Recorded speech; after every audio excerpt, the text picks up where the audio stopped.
Okay, hello and welcome. Hope you all can hear me on this beautiful sunny afternoon. Hello and welcome to the Broward County Black Chamber of Commerce second annual Chamber Luncheon. It has been one heck of a year, but we made it. We made it. My name is Shahiwa Jarrett Gellin, and I am the founder and president of the Broward County Black Chamber of Commerce. It is my distinct honor to welcome you all today. 2020 has been the year of adapting, hence So the neighbors are fine. virtual luncheon today. All of our speakers today will be joining us from remote locations. We are pleased that they will be able to join us, and we are happy to have you participate as well. This luncheon is possible due to the generous support of our sponsors.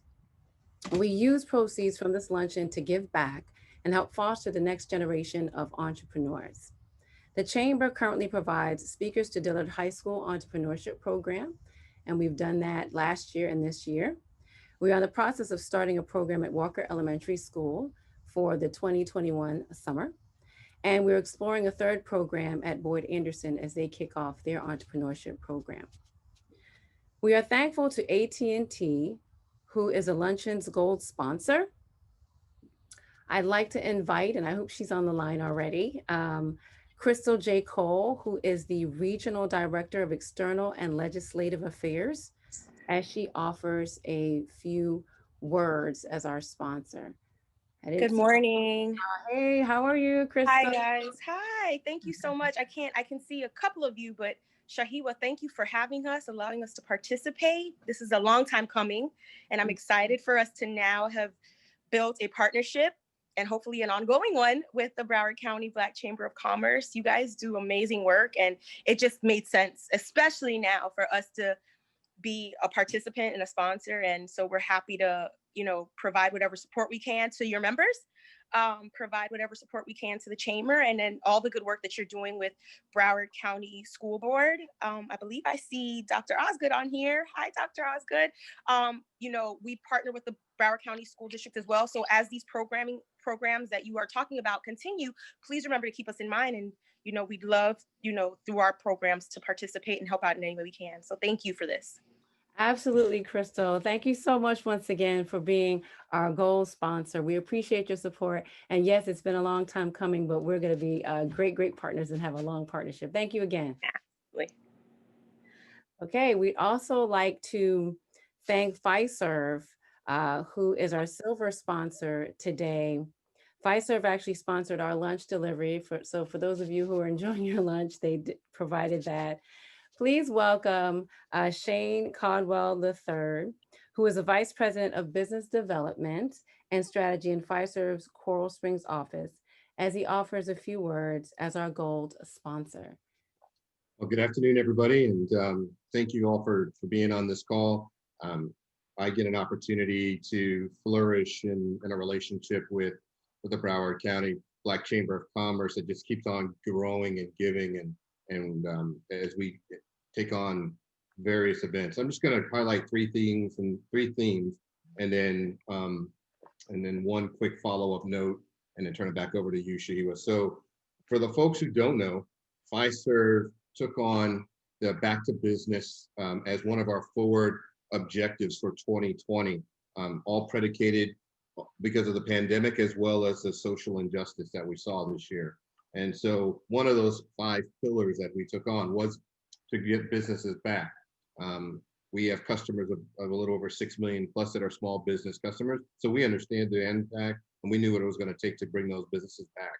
We've given towards this effort $10 million in grants. And so Florida, the entire Florida corridor, is going through that grant attributed this week, actually this last 2 weeks. So from December 7th to December 21st, the portal's now been open. And so I would encourage you, if you have not either applied or a deserving business that should apply, as soon as I'm done speaking, I'll put into the chat the link to this grant portal and encourage you to go ahead and apply. It's a $10,000 grant. It will go to not only deserving merchants, but both Black and minority-owned businesses that we believe are pivotal to the community. So I'm looking forward to over exceed the expectation there so that I can go back and ask for more money. So I encourage you, please, please, please go ahead and do that. Along with our partnership that we've built over the last, I want to call it 7, 8 months with Shahiwa, one of the things we're doing is partnering up with the Miami Dolphins. So Shahiwa and I will later this afternoon be meeting with the Miami Dolphins to be a part of their food program. If you don't know, for the last since June 1st, they have been feeding from 8 o'clock to 10 o'clock in the morning those that are in what they call food insecurity, those that are in need. And so what we've done, Fiserv, is partnered with them and said, hey, we want to bring our chambers along with us in this journey. And so what better partner than the Broward County Black Chamber of Commerce to go be a part of that experience. We're building this experience out. We'll keep you all informed how that's all going to look between now and which I might believe it'll be Black History Month, but we're looking to host a unique event that will feature some merchants getting additional grants. So stay tuned to that. And then the third thing I want to talk about is this PPE distribution. So we have 500 pieces of PPE that we've designated to the Broward County Black Chamber of Commerce. And so Shahiwa and I will be working out how best to host that event, whether that's in combination with the Miami Dolphins or some unique event for the Broward County Black Chamber of Commerce. But we want to get this PPE in the hands of your hands or in hands of folks that you believe need that as far as a business. So stay tuned to that. We'll hear words from Shahiwa about that. And then here's my last wrap up. So we had 2 raffle winners at the last merchant membership orientation, and Shahiwa and I tried to contact those two gentlemen, and for whatever reason, we just weren't able to make contact. And so I would encourage you to remember that you were a raffle winner. So please, please, please go ahead and get us the contact information. Want to get you your gift bag, also your free Fiserv processing Clover Go, so that you can go ahead and take transactions. And with that, turn it right back over to you, Shiva. Thank you. Okay, thank you so much, Sean.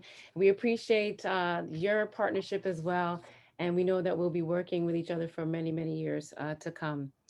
Now, the Chamber cannot thank its first trustee member, Truist, enough. At the time, it was BB&T, now Truist, for the support and trust over the last 2 years. They were with us pretty much from the beginning.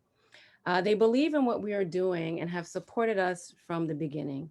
Please welcome Mr. Iwan Muhammad, who is the Truist Broward Market President, as he offers a few words on this occasion.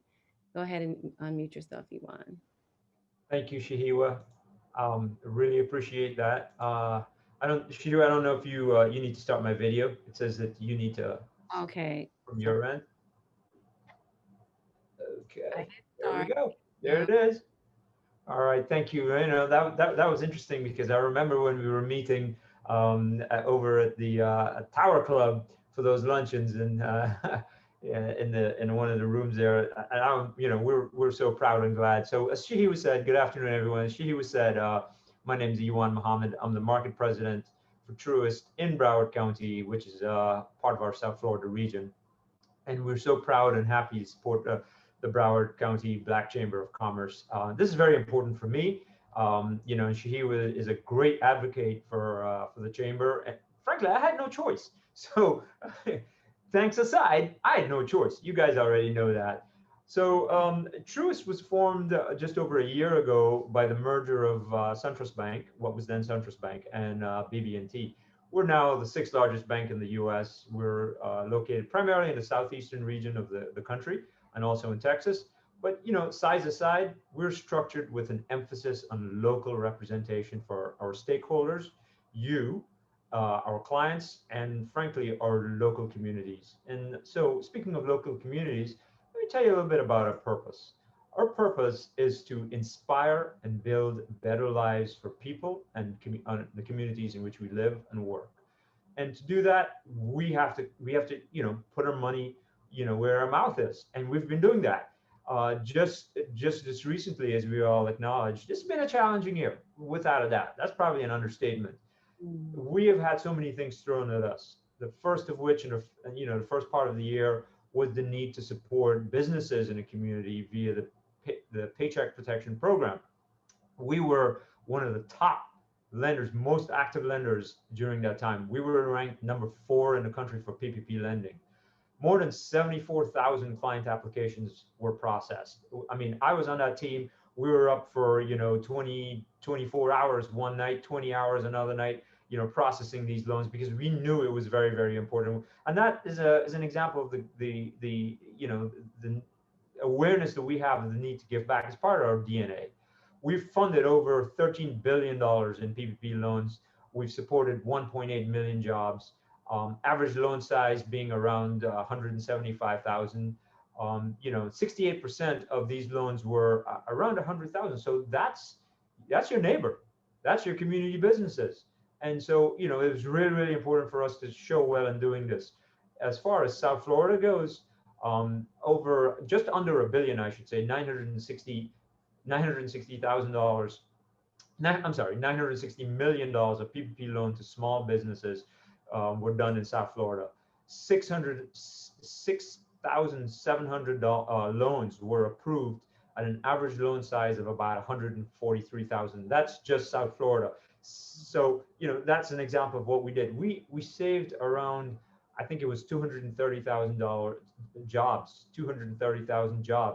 saved by our PPP processing. So that's an example of the commitment that we have to give back into the community. But that's not, the only thing we were doing during this time.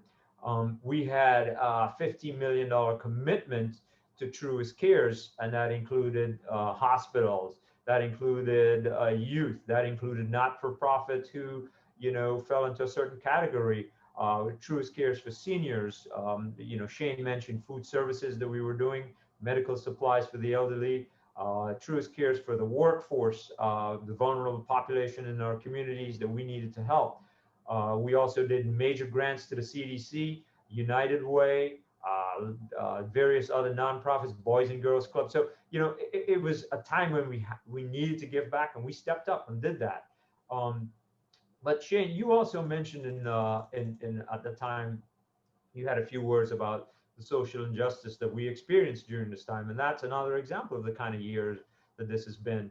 We have stood up and represented ourselves extremely well in this way, and we've realized that there are people. I mean, we've always known that, but now we've stepped up and done something about it for folks who have been historically underrepresented in this country.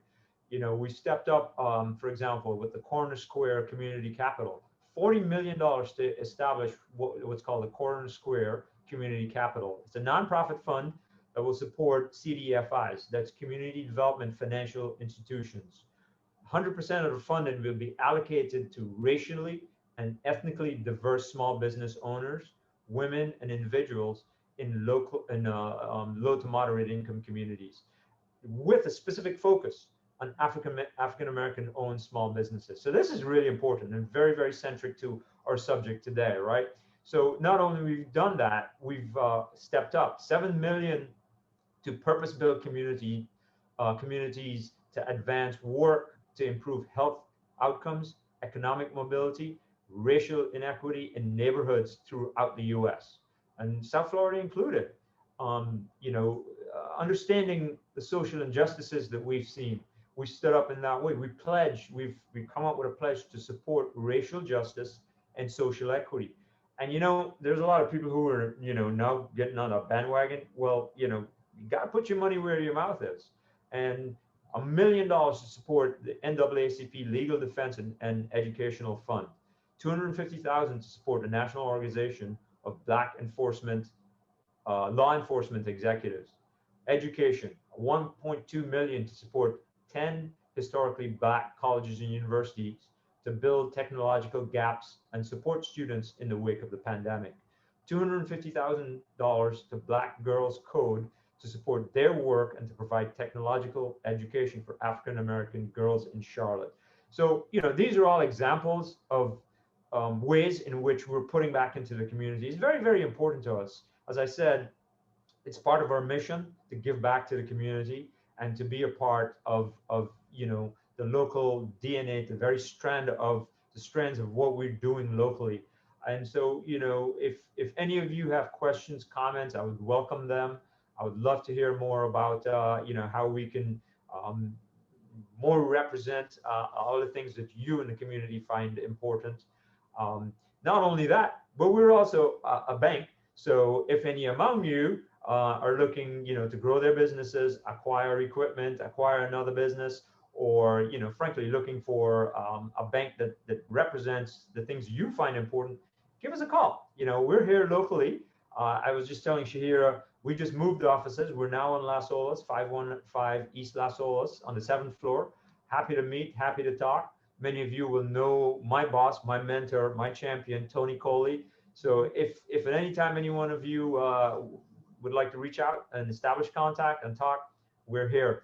Thank you again, Shahiwa. Happy to be here. I want to wish everyone in the community out there happy holidays and a safe time together with your loved ones. Thank you. Thank you, Shahiwa. Thank you so much, Yuan. We value our partnership. And more importantly, I value our friendship as well that we've developed over these last 2 years. Your true support, and I appreciate you. Now, before we get to our speaker, and I know you all want to hear about all the opportunities and what Broad Health has been doing, we do have a few words from two more individuals to kind of set the tone for what has been going on in the county. So I'm going to welcome um, the former Broward County Mayor and current County Commissioner Dale Holness, who served as mayor in 2020 and led us through this pandemic with a steady hand. Because he believes in our mission, he is a founding member of the Chamber, having joined in 2018, and he has been an active supporter of the Chamber. He facilitated the Chamber getting PPE donations, about 5,000 in total this year, and made that important connection for the Chamber to Fiserv. So we appreciate that. Please welcome Commissioner Dale Holness for remarks. And I'm going to try to hold him to that 5 minutes. I know he can talk. Go ahead, Commissioner Holness. I saw you join the line. I don't know if he dropped off. Maybe we'll come back to him because I saw him on the line. We'll move I on. am here. Oh, I am here. all right. I There you did not unmute myself. I got excited and started speaking before I unmuted. Okay, go ahead. Let me see. I am so happy to being one of the founding member of this great organization. And Shahiwa, you deserve a tremendous amount of credit for your hard work, your dedication, your tenacity, your intelligence in helping to pull people together to do something that is critical for our community and for our country. And that is to ensure that Black businesses are included in the economic opportunities that exist, that Black entrepreneurship gets support. There was a study done a few years ago that showed that if we were to get rid of the obstacles and the glass ceilings that exist for Black-owned and women-owned businesses in this country, we could grow the economy by several $1 trillion. I'll talk a little bit more about the city study that showed it's really profound that we grow our businesses and that we end the inequalities that exist in our society. And I want to thank you again. You've done tremendous work to bring this organization to where it is, and I'm happy to support you anytime, all the time. You got me on speed dial. So I'm here for you. I'm here for the community, here for the Chamber. Let me thank AT&T for their support and sponsorship. Also, Fiserv for the long-standing relationship that I've developed with them. I'm very impressed with what they do. And it's not just external.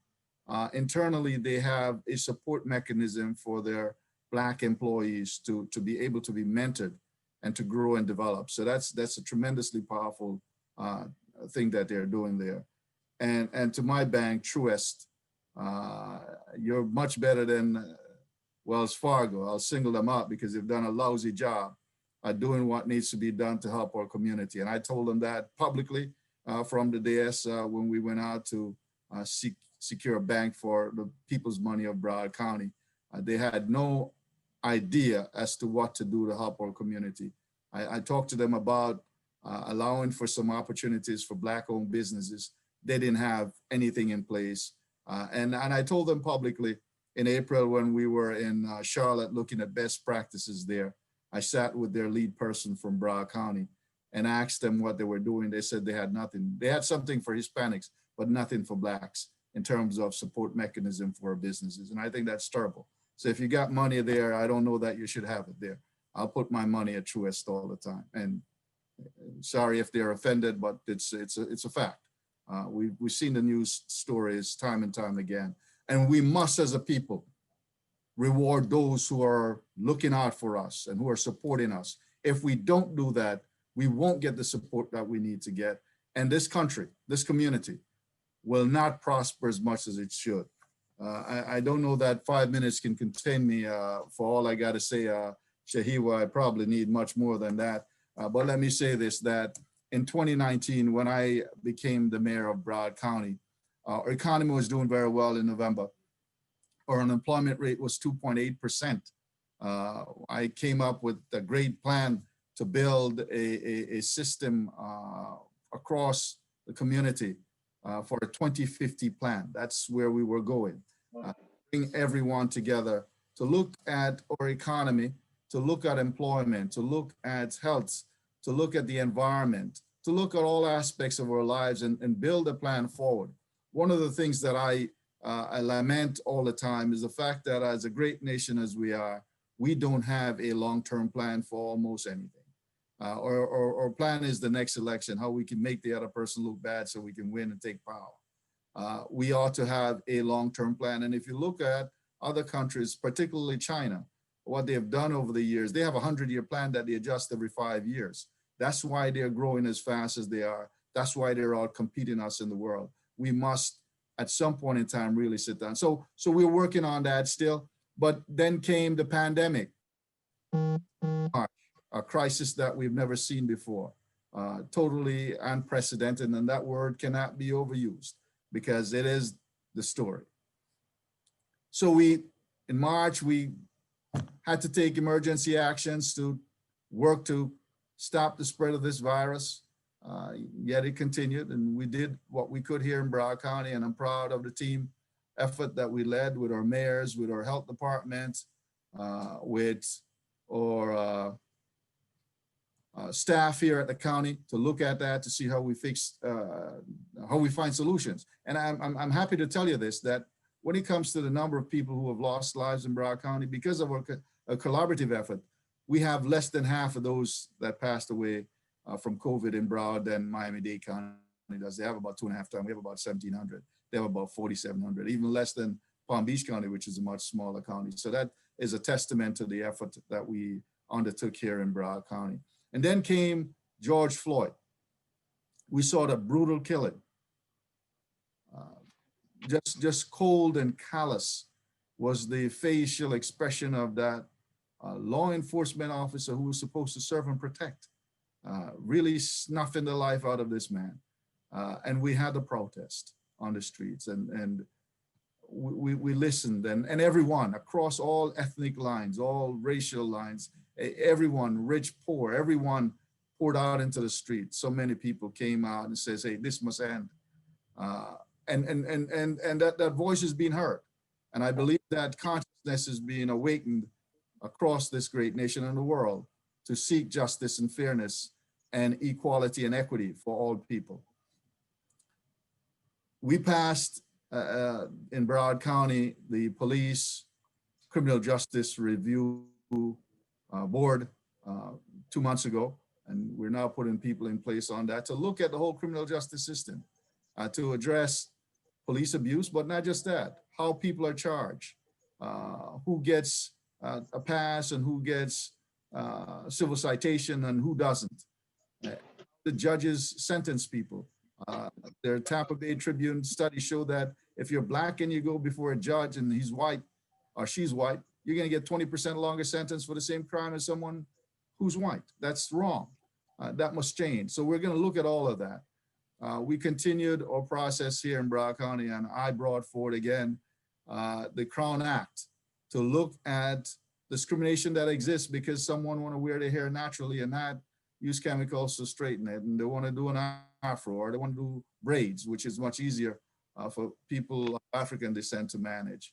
Or if you want to wear your hair in locks, that shouldn't be a issue for you to get employment or to be promoted. It should be on your skill sets and what you contribute to the betterment of that business. So that's passed.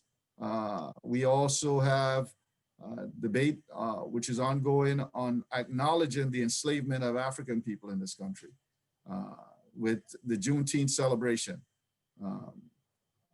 President Lincoln issued the Emancipation Proclamation 2 years before the people in Texas knew that they were free, those enslaved people. We should commemorate that. We should acknowledge the fact that they were enslaved people and celebrate their liberation. And then finally, and I'll probably close with this because I know I'm probably over 5 minutes already. I haven't been timing myself. But oh, my staff is, they tell me I'm at 8 minutes. Let me hurry up. We passed this past week the Racial Equity Task Force. Now, this is very important, it's critical. And I'll go back to the city study that was done and released in September that said that this country robbed itself of $16 trillion in economic output because of the inequalities that exist in this country as it pertains to Black people. $16 trillion over the past 20 years. And that if we were to fix it today, we could grow our economy and prosperity for all the people of America, Black, white, and everyone in between, by $5 trillion over the next 5 years. It's something that we must do. So the Racial Equity Task Force draws large businesses, the Black Chamber, the Workshop, Greater Fort Lauderdale Alliance, Broward Health, the Memorial, the School Board, Broward College, and a large number of people, a cross section of the county, those who have power and money and those who don't have. The NAACP, the Urban League, those entities that serve us, TJ Reddick Bar, to get to the table and to look at these disparities and inequalities that exist and come up with policies and solutions to fix them and implement them. I'm proud to tell you that I got a call yesterday from Gino Santorio at Broward Health, and they're committing $500,000 to this cause already. So that's a great move forward. All of us will benefit when we lift up those who we've left out, locked out, and oftentimes locked up. It's time for us to really bring about greater prosperity for this nation by understanding that when we lift up those who've been left behind, that we're lifting all of us up. Thank you very much, Shahiwa. Thank you so much. It's Merry Christmas, Happy Kwanzaa. Hanukkah is on the way. I'm grateful to have joined you. Thank you so much for your remarks. It's important for us to keep, what happened in 2020 in mind, but it's also important to remember all the accomplishments that Racial Equity Task Force can really make an impact in long-standing change. And that's what we need to have so that we don't have to pass this way again. So thank you again, Commissioner Holness, for your comments and for joining us today. And now that we've taken a bit of a look back, I'd like to welcome our next speaker for a few remarks as we look toward the future with optimism. She was recently appointed as a new chair of the Broward County School Board, and she serves as a chamber board member. Please welcome Dr. Osgood as she offers a few words to us on this special occasion. Good day to you, Shahiwa, and thank you for all of the work that you continue to do across the community. I'm everywhere and I see her everywhere. She's doing a marvelous, marvelous job. Certainly want to give honor to our former mayor and our leader of the Black elected officials, Commissioner Dale Holness, who does an awesome job and who is my brother in spirit. We are both unapologetically Black, and we don't mind telling everybody that wherever we go. Thank you to Truist. I am a Truist Bank member, customer. I have my account set up at Truist. Just appreciate you. And Pfizer mentioned the dolphin feeding program. I can tell you that the dolphins are so intentional in what they're doing.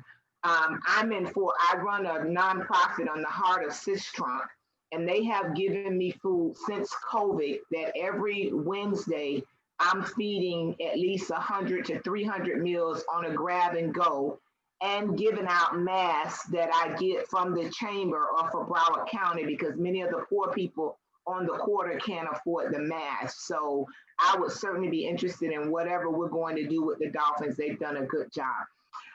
The school board this year, as chair of the school board, I'm changing my focus. As a school board member, being a school board member, it's very comprehensive.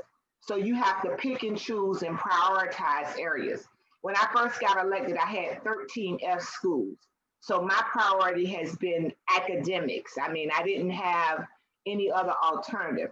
This year, some of the things that we're working on is to improve our roofing and construction process. It just takes us too long to get things through the process and get them done.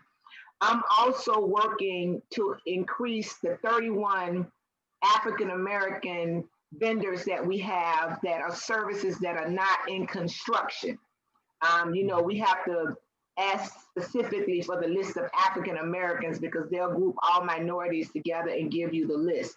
So we're looking at that list and looking at a lot of the services that we procure that are not construction, and trying to see how we can link businesses to those services that they would be able to do business with the school board. From those people that are mentoring out after school and a lot of those programs, we have ways that we can support them. A lot of times it's, the small organizations, the small groups, like I heard the gentleman talk about all the wonderful things with United Way and those groups, and they are wonderful groups.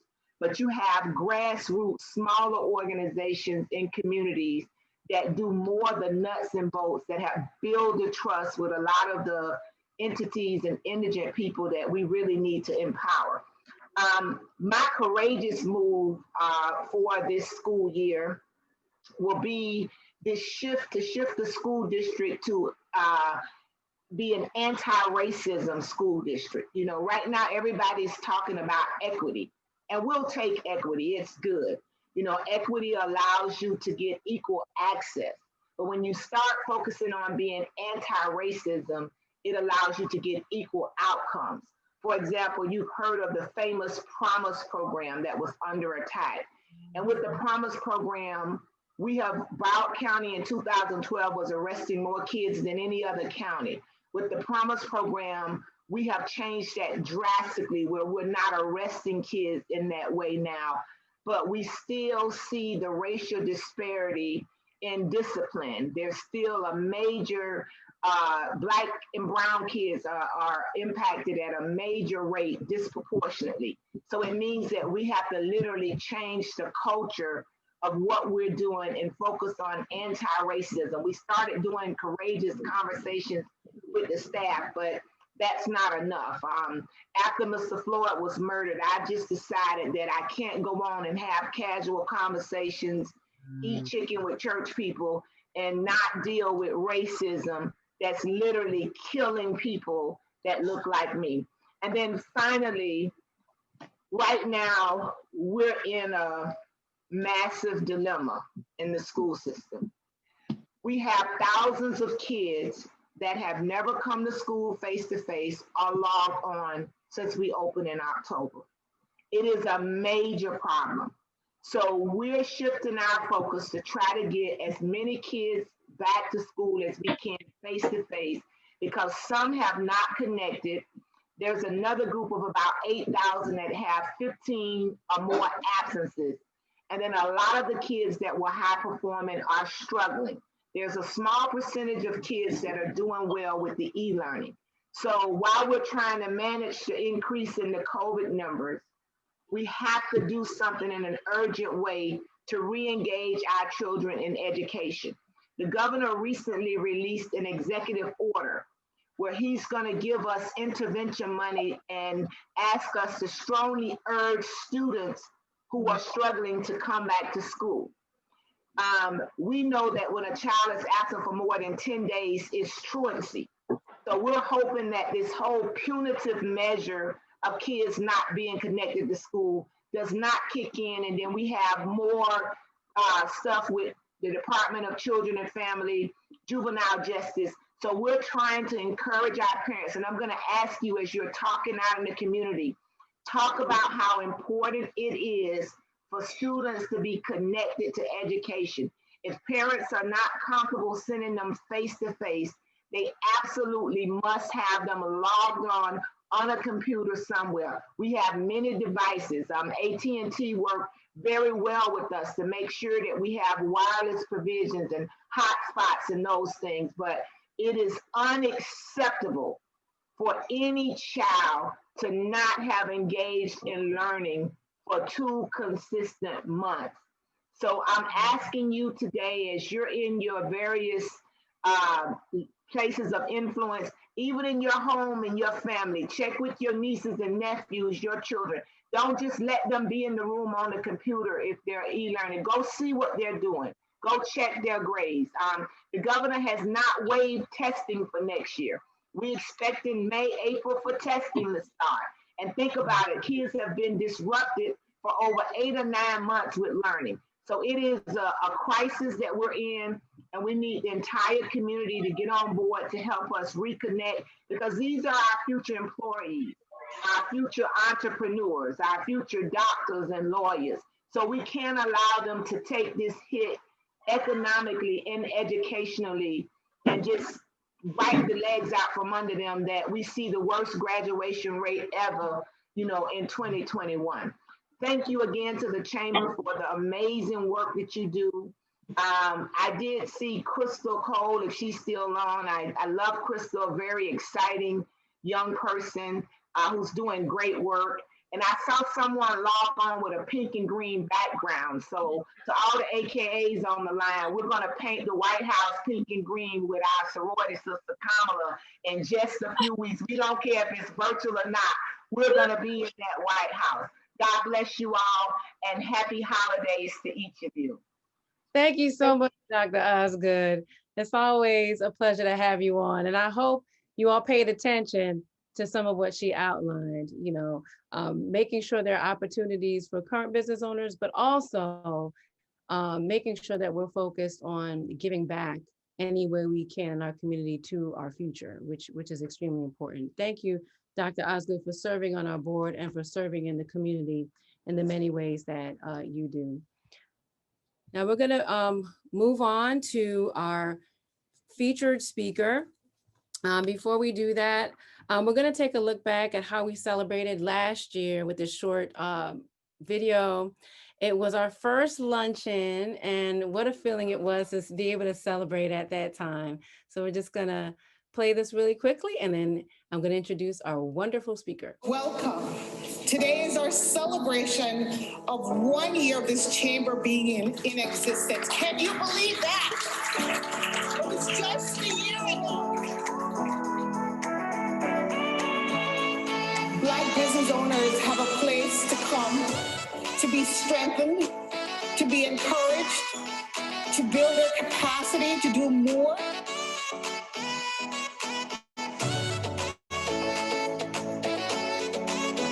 It is critical that we all become very intentional about our business. We wanted people to walk away with tangible benefits, right?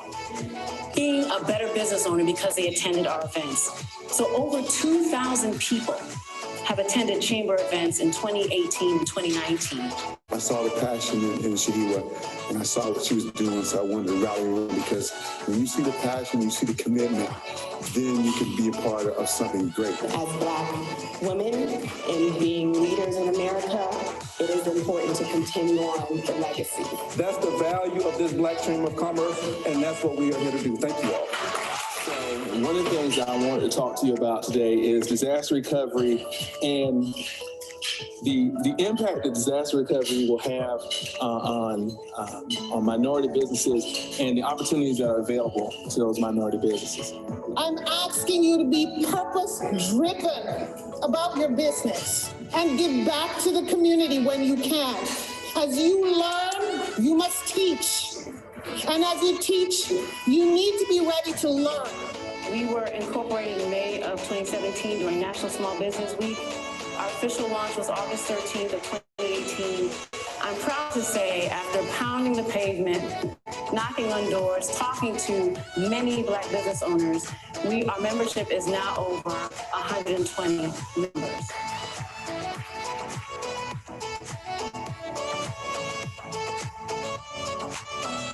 In order to have a successful, attractive community, we have to incorporate every single community here in Broward County.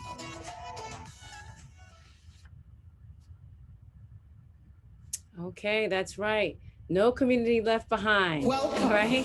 Today. And with that said, I have the honor and pleasure of introducing our speaker for today's luncheon. George Hernandez is the Vice President of Supply Chain Services and the Chief Procurement Officer for Broward Health. George has over 20 years of corporate leadership experience in supply chain and materials management, managing multi-facility healthcare systems. Being responsible for a wide variety of functions, George assists healthcare corporations control and reduce supply costs and improve operating efficiencies. Prior to joining Broward Health, George served as the Assistant Vice President and Senior Director of Supply Chain Services at Tennant Healthcare. He was responsible for supply chain operations for Tennant's Eastern Region Coastal Division hospitals in Massachusetts, South Carolina, and Florida. Other supply chain experience and positions that George has held includes Vice President of Field Operations at Med Assets, the Director of Supply Chain at Larkin Community Hospital, Mount Sinai Medical Center, HCA Southstate Service Center, and the Miami Heart Institute. Please welcome Mr. Hernandez. Thank you, Mr. Hernandez, for accepting the invitation to speak and for providing insight here into where Broward is going. So please unmute yourself. George, I know I saw you hop on earlier. Can you hear me? Yes, I can. Thank you, Shahiwa, for the introduction, and thank you for the Chamber for all the great work you do. And good afternoon, everyone.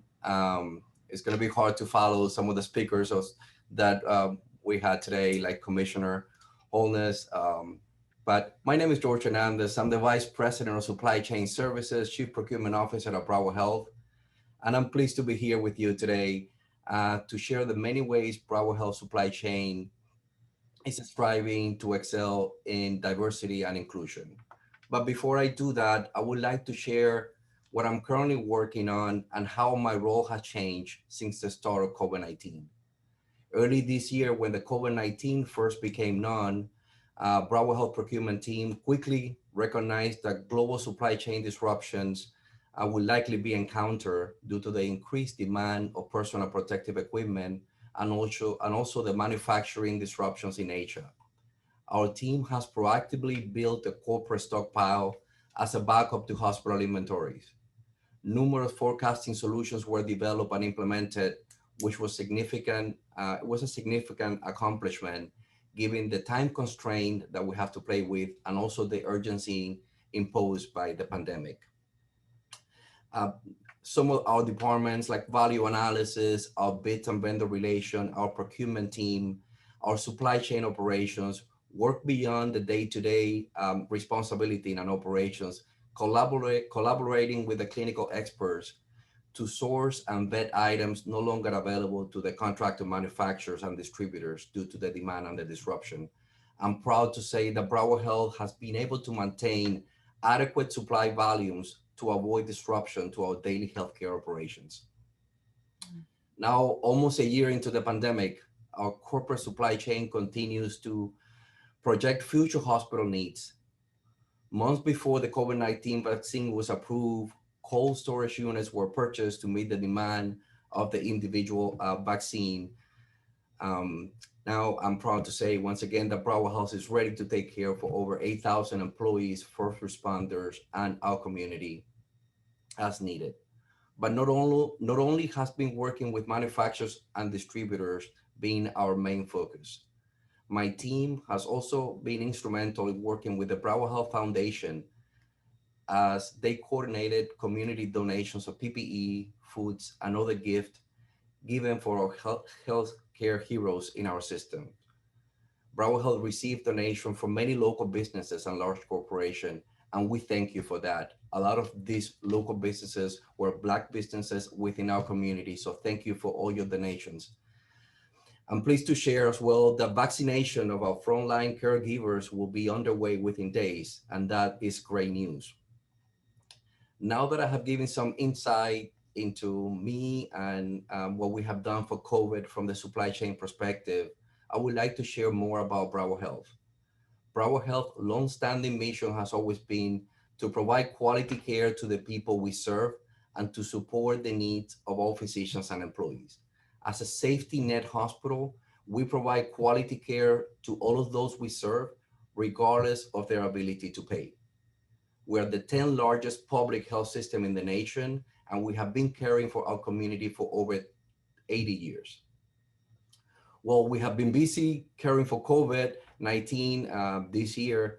We also been busy enhancing care unrelated to the pandemic and creating even greater access to high quality care for our community. One thing that may be a particular interest to patients in our community is the Broward Health or the Be Health Now app. It's Be Healthy Now app, which provides the public with access to telehealth visits, to their medical record, and much more. We'll also be making significant capital investments in new technology, the opening of 2 new cardiac cath lab and precision medicine. Our latest advance in precision medicine use our patient-owned DNA to determine which medications will best respond to their genetic makeup. These steps taken by our leaders have been truly outstanding to ensure patients have greater access to quality care here close to home in our community. Let's talk a bit about our diversity, some of the accomplishments for 2020, and some of our programs that we have established in procurement related to inclusion and diversity. Even though all these accomplishments were attained in 2020 related to COVID and new advances in medicine, Broward Health has another mission, which has been since 1990 to enhance the diversity program and the inclusion program. Broward Health recently completed their first diversity and inclusion survey that was answered by the system's 8,200 employees.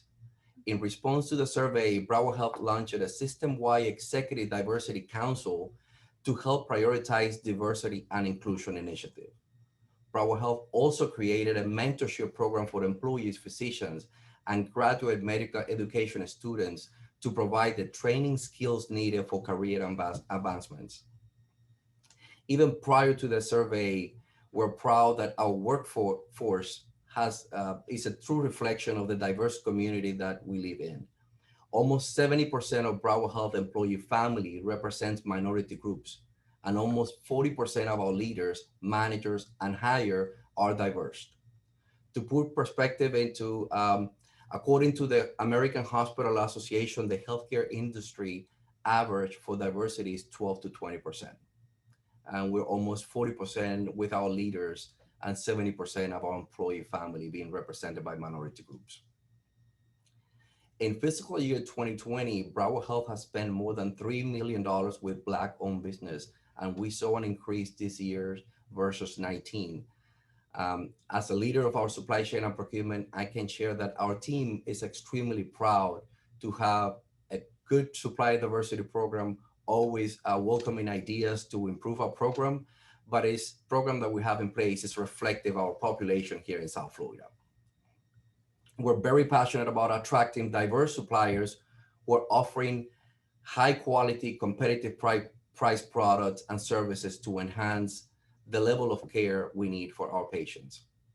In fiscal year 2020, diverse vendors contribute 12% of Broward Health total procurement spend, totaling over $49 million. Our supply diversity program was launched in 1990 with the goal of providing accessibility to all diverse vendors seeking procurement opportunities with Bravo Health. Today, that mission continues with multiple initiatives.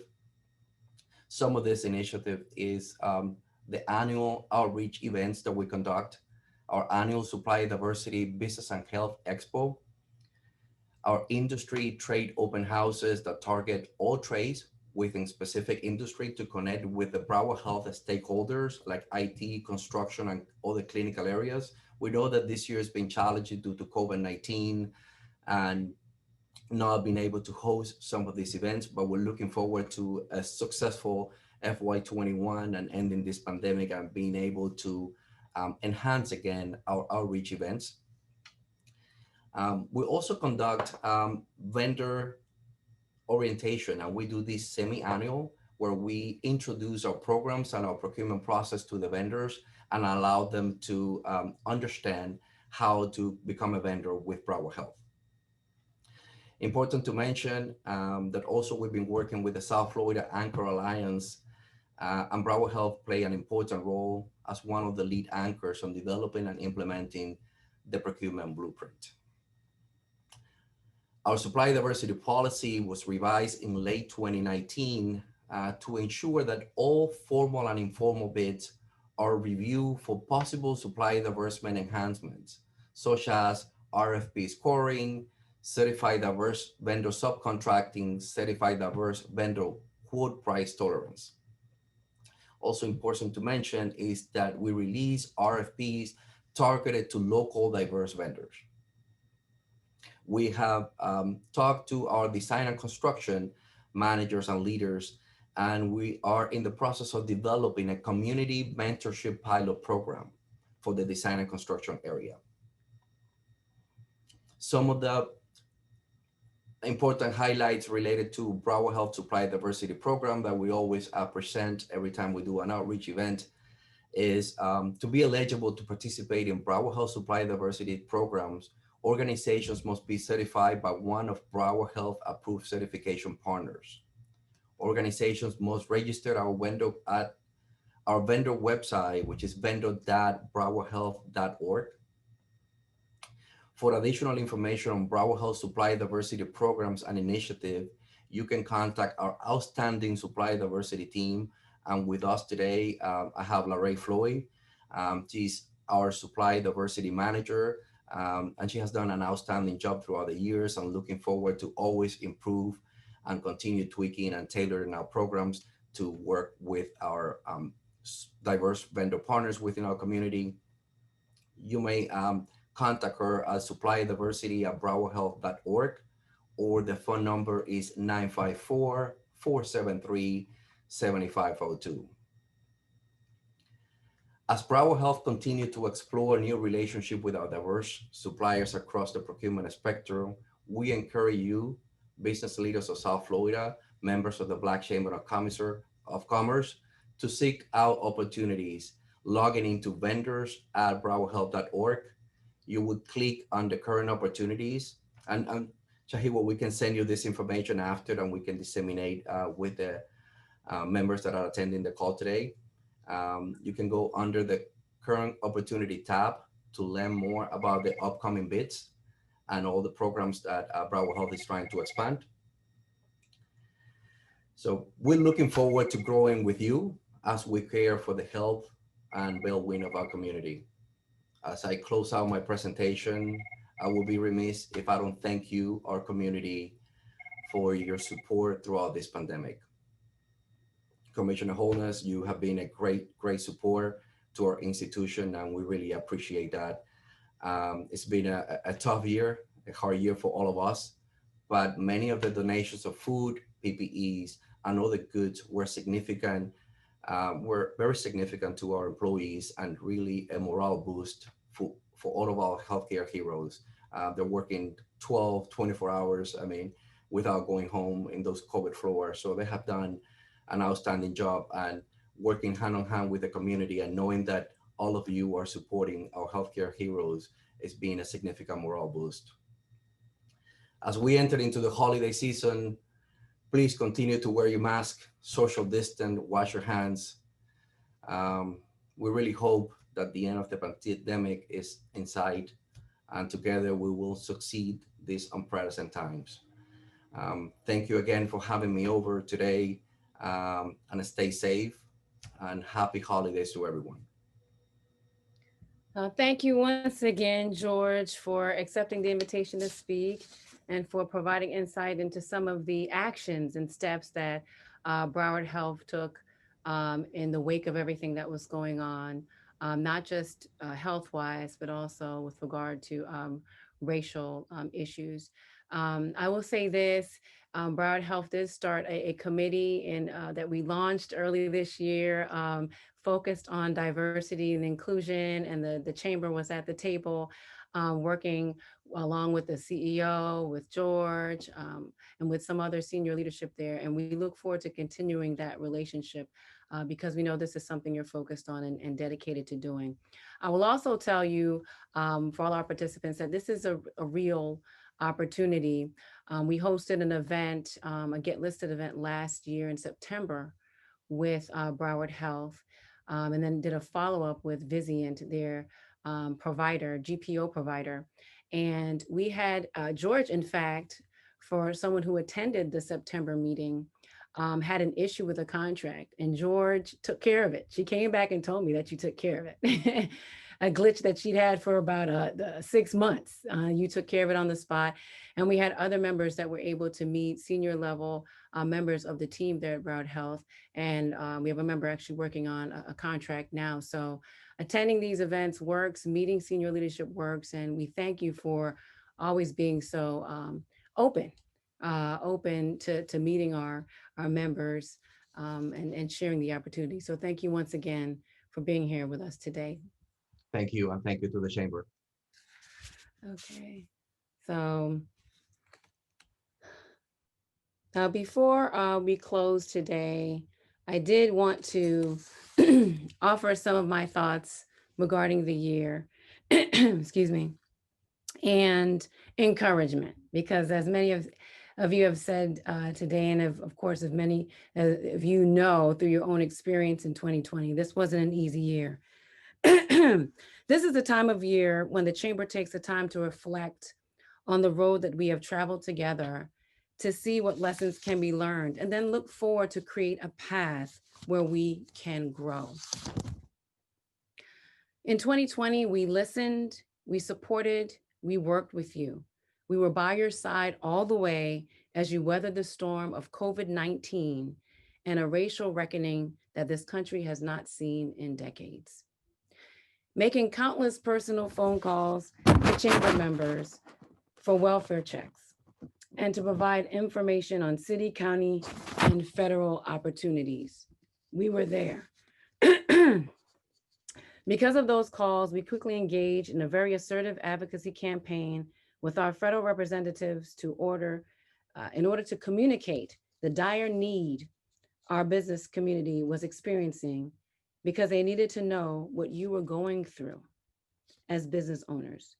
They needed to know that it was tough, that bills were not being paid, and that a crisis was on the way. We connected our members to PPP funding, and we fielded countless questions on the Florida Bridge loan, the EIDL, and the PPP. And of course, we held several events with regard to questions on the PPP, as you see there in April, right before the second deadline for the first round of PPP. We held events on the Paycheck Protection Program compliance, because we wanted to make sure you had the latest and greatest information. We pivoted to host events on PPP and PPP forgiveness and other supporting events like our chamber check-in and COVID-19 turning setbacks into comebacks. We still connected members to contracting opportunities with new partners like the Nova Facilities Management Team. Yay, we're happy to have you all on board. We welcome new members this year. We even distributed PPE to members to ensure that they had the proper supply in order to keep themselves, employees, and customers safe. Most importantly, we listened to the stories of struggle and a bit of despair in some of your voices. But we also heard the resolve in your voices to continue to fight another day, to push forward as you build legacies for your families.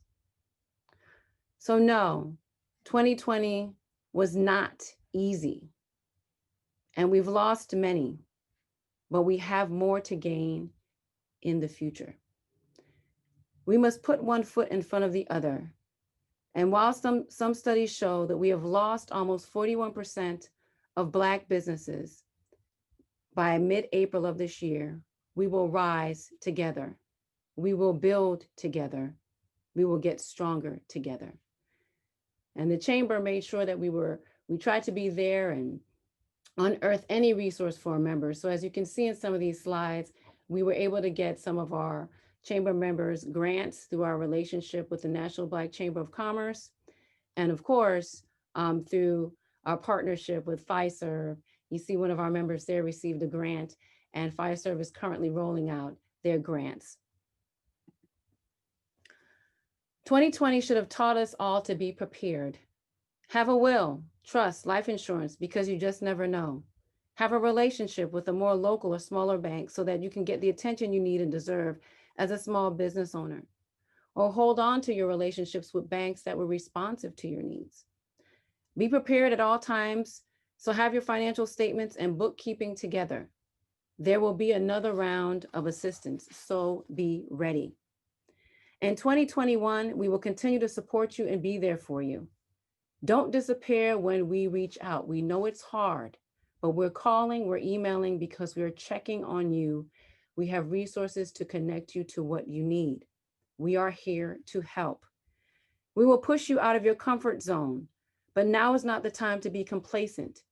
We must be ready to run and find opportunities no matter where they lay. So we will be rolling out in 2021 a platform and a system that will help our members to be more aggressive and assertive in going after opportunities no matter where they are. We will cast a wide net in 2021 as the landscape has changed. Our members will have access to RFPs, to winning RFPs.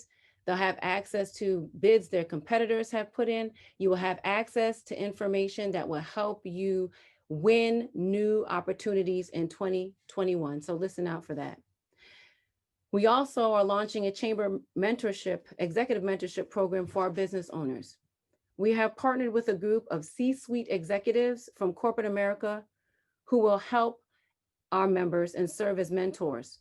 This will help you get the guidance you need to determine what steps you need to take in this current climate. Know that you are not alone. We are listening and developing programs to help you. For our partners in change and equity, we are committed to continuing to introduce you to firms that will help you diversify your supply chain and helping to increase the local spend. So thank you to our members who joined this year, like I mentioned earlier, the NOVA Facilities Management Team that have facilitated these interviews, Encompass and other companies that have stepped up to say, yes, we want to make sure we're spending with diverse populations and we want to make sure that we're spending locally. We also ask for your partnership as we push out our More Than a Moment campaign. 2020 has given us all the gift of deep thought, a reckoning with reality, and an opportunity to impact communities and people that have been left behind. With the brutal murder of George Floyd, many Americans were faced with difficult truths and a desire to act. We have to confront head-on the systemic issues in this country, but we can do it together. We cannot shrink at this time from our collective duty to do more, to be fair, and create a better community and country. This is more than a moment. The Broward County Black Chamber is forward-thinking and determined to make this more than a simple moment in time, because by working with partners, we can help small businesses, which are vital to our local economy, survive the pandemic. In fact, we can strengthen our businesses. We must rise together.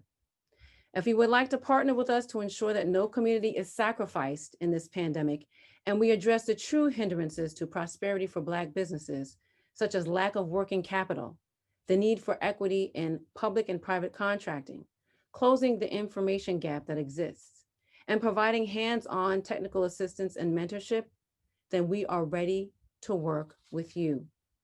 Here at the Chamber, we ask that we all pledge to rise together and that we leave no community behind. It is time to do things differently. And lastly, I want to send my small business owners who've been battered and beat up this year. I heard the stories. I listened intently. I know that some of you were in business for 30 years, in tears, ready to give up. But I'll tell you this, our ancestors didn't give up. They pushed beyond belief. They gathered together as a community and gathered strength in each other. They worked with each other to bring about the change that we must all now fight for together. So don't give up. We'll be with you every step of the way. When you need help, reach out.